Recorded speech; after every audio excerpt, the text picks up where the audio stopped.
Jadi kali ini kita ada di Pantai Cemara.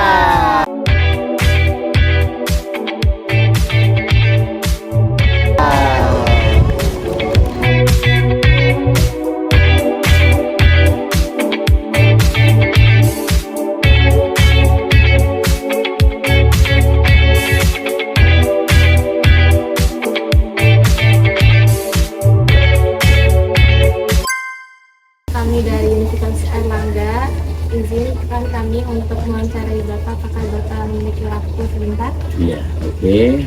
Boleh Bapak perkenalkan diri? Siap, terima kasih. Sebelumnya perkenalkan, nama saya Muhammad Yi. Muhammad Yi ini ya selaku ketua KUB, kelompok usaha bersama yang sudah berbadan hukum. Yang kedua, ketua Pokmaswas Pantai Cemara Rejo. Jadi karena sekarang saya sudah booming adalah Pantai Cemara, jadi di sebelah. Yang ketiga adalah ketua Pokdarwis. Ketua Pokdarwis itu ketua sadar wisata. Itu, terima kasih. Jadi kami ingin nanya awal mulanya ada penangkaran penyu ini tuh gimana sih Pak? Kok bisa ada gitu di sini? Tentunya tempat penangkaran penyu di Pantai Cemara ini salah satunya itu tahun 2014. Tertanggal 28 Agustus 2014, sebelum kita konsep tentang konservasi dan edukasi penyu, tentunya kita itu membentuk satu struktur organisasi yang namanya Pokmaswas. Pokmaswas ini berkaitan sekali dengan bagaimana pendaratan penyu, tentang pengamanan, untuk kolaborasi melindungi. Disitulah kita melakukan. Tapi pada dasarnya penyu yang ada di Pantai Cemara ini sebelum Pak Muyi lahir itu sudah ada. Jadi yang kita konsep ini pada tahun 2014, sebelumnya para nelayan tentunya itu melakukan kegiatan ini sempat disembelih juga, telurnya dijual, dan dilakukan oleh para nelayan, dan salah satunya juga mereka pekerjaannya yang nelayan, menangkap ikan. Tapi di sisi lain mereka itu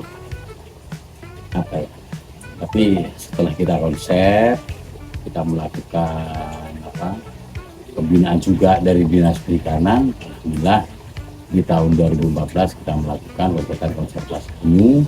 Kita mencoba satu sarang, jadi kita biarkan di alam. Sekarang prinsip kita kan dari alam kita pindahkan ke semi alami. Di sisi lain sampai sekarang kita melakukan kegiatan itu, melakukan observasi penyu, edukasi penyu, dan berkesinambungan juga dengan kegiatan kami adalah tentang budidaya mangrove, termasuk budidaya cemara juga. Kita melakukan pembibitan, jadi pembibitan mangrove. Jadi antara penyu dan mangrove ini kan berkesinambungan kan. Jadi tentunya banyak sekali tantangan untuk melakukan kegiatan penyu. Pada dasarnya, jadi seperti nelayan itu, jadi perlu binaan juga, perlu kita adakan sosialisasi, perlu pengertian juga, yang mana dikira penyu ini tidak dilindungi. Dengan konsep apa yang kita lakukan, kita ini termasuk ada mitra dari Polairut, dari kepolisian, dari Angkatan Laut, itulah yang kita lakukan. Jadi kita ini ada mitra dengan, saya ulangi lagi, dengan Polairut dan kepolisian dari Polsek Kota, itu yang kita lakukan. Termasuk salah satunya kita ini termasuk dibina oleh Dinas Perikanan, itu yang kita konsep. Karena penyu sendiri ini adalah termasuk satu habitat yang hidupnya di laut.